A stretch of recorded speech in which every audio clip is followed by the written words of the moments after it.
উনাকে আমি একটা সমন্বিত প্রতীক ওনার হাতে তুলে দিচ্ছি। বাকিদের হাতে দিব দাড়ি পাল্লা, ওনার হাতে পাল্লা কলি। ওনার হাতে কি দিচ্ছে? পাল্লা কলি। এই দেখেন পাল্লা আছে, এইটার মাথায় একটা কলি আছে, এইটাকেই শাপলা কলি আপনারা ধরে নেবেন ইনশাআল্লাহ।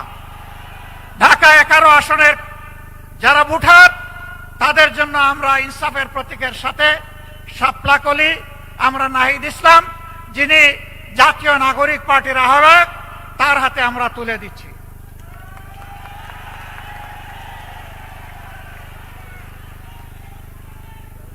এটি ঢাকা 11 আসন। এবার ঢাকা 12 আসন।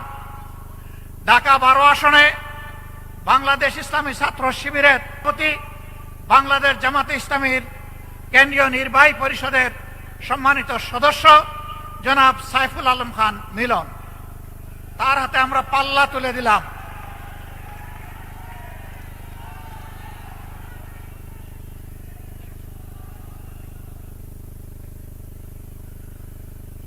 এরপরে হাসিনার সৃষ্ট দুনিয়ার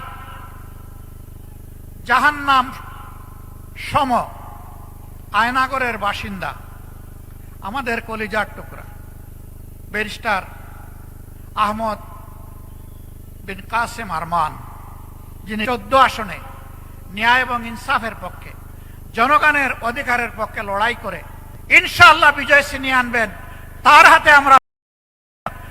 হাতে আমরা পাল্লা তুলে দিলাম।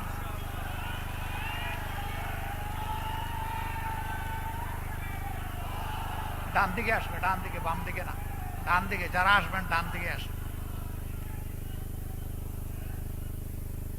এরপরে পার্শ্ববর্তী আসন ঢাকা 16 আসনে সেনাবাহিনীর সাবেক একজন কর্মকর্তা কর্নেল জনাব আব্দুল বাতেন সাহেবের হাতে আমরা ইনসাফে আল্লাহ তুলে দিচ্ছি। এই আশায় এবং এই আহ্বানে 16 নম্বর আসনের ভোটাররা ইনশাআল্লাহ বিপুল ভোটে দাড়িপাল্লাকে বিজয়ী করবেন ইনশাআল্লাহ।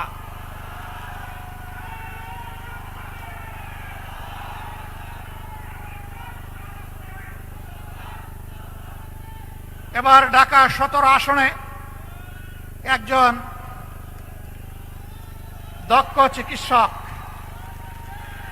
সন্তান না পাওয়া মা বাবার কষ্টে যিনি পাশে দাঁড়ান, আল্লাহ তাআলা যার উসিলায় অনেক মা বাবাকে সন্তানের মুখ দেখিয়েছেন, আজীবন যিনি একজন সমাজসেবক, আমি বলি যে ওর রক্তে সমাজসেবার নেশা।